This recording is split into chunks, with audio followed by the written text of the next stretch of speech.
আসসালামু আলাইকুম রহমতুল্লাহ। প্রিয় দর্শক, সংবিধান বিশেষজ্ঞ সালাউদ্দিন আহমেদ স্যারকে এবার জামাতের অ্যাডভোকেট শিশির মনির বললেন যে ছোটবেলায় হয়তো সালাউদ্দিন আহমেদ স্যার তিনি হয়তো ভালো ছাত্র ছিলেন না।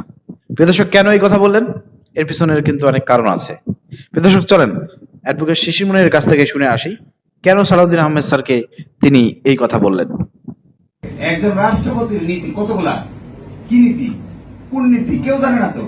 কেউ বলে 19 দফা, কেউ বলে নীতি, এর বাইরেও আরো অনেক কিছু আছে। আর এখন আমার সালাউদ্দিন ভাইয়ের চাইতে মাত্র প্রশ্ন, ছাত্র অবস্থায় মনে হয় ভালো ছাত্র ছিল না। আমরা তো ভালো ছাত্র ছিলাম, সবসময় আমাদের 4 প্রশ্ন পড়তে, আমার ধারণা ফোয়াদ, আমি, তুষার, আমরা যারা আছি আমাদের 4 প্রশ্ন পড়তে 2 মিনিটের বেশি লাগবে না। কিন্তু আমার ভাইয়ের 4 প্রশ্ন পড়তে 3 ঘন্টা সময় লেগেছে। আমার মনে হয় আবার লেখাপড়া শুরু করা দরকার। গণভোটের বিধান কি সংবিধানে থাকতে হয়? এখন গণভোট নাকি সংবিধানে নেই, তো গণভোট বিধান কি সংবিধানে থাকতে হয় নাকি? কি কুকাণ্ড করে রাষ্ট্র চালাইছেন আগে ভুলে গেছে। বিএনপির জন্ম হয়েছে একটা সামরিক শাসনের গর্ভ থেকে। যে গর্ভ থেকে বিএনপির জন্ম হয়েছে তারা এখন আমাদেরকে কনস্টিটিউশন শিখাচ্ছে। অনেকটা আশ্চর্যজনক কথা আমি মাঝে মাঝে ভাবি। দেখেন, 30 মে 1977 সালে গণভোট হয়। গণভোটের প্রশ্ন কি? 30 মে 77 সালের এই গণভোটের প্রশ্নটা কি?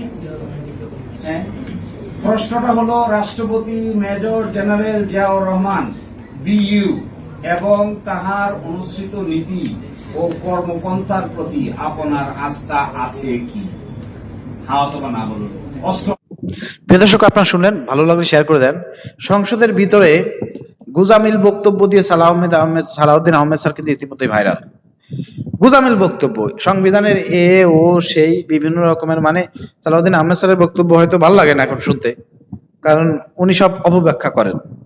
প্রিয় দর্শক, সালাউদ্দিন আহমেদ স্যার যেভাবে সংসদ কাঁপাচ্ছে উল্টাপাল্টা গুজামিল বক্তব্য দিয়ে, ঠিক অনুরূপ ভাবে সংবিধানের সঠিক ব্যাখ্যা বিশ্লেষণ করে জামাত ইসলামের অ্যাডভোকেট শিশির মনির তিনি কিন্তু কোর্টেও কাঁপাচ্ছেন, সংবাদ সম্মেলনও কাঁপাচ্ছেন। তো শিশির মনিরকে সংসদে নেওয়া দরকার ছিল, যদি নিতে পারতাম তাহলে ভালো হতো। কিন্তু ওই যে ওরা জানে যে সালাউদ্দিন আহমেদ স্যারকে যাতে কেউ টক্কর দিতে না পারে, এই জন্য অ্যাডভোকেট শিশির মনির যাতে এমপি হয়ে সংসদে যাইতে না পারে, এই জন্য তারা কিন্তু সিস্টেমেটিক ভাবে সালাউদ্দিন আহমেদ স্যারকে হায়ার দিয়েছে। ওই অ্যাডভোকেট শিশির মনিরকে হারাই দিয়েছে। অ্যাডভোকেট শিশির মনির এলাকায় বিএনপির মধ্যে যত এমপি প্রার্থী আছে তার মধ্যে সবচাইতে দুর্বল এবং অসুস্থ এমপি প্রার্থী ছিলেন ওই সুনামগঞ্জে শিশির মনিরের এলাকায়।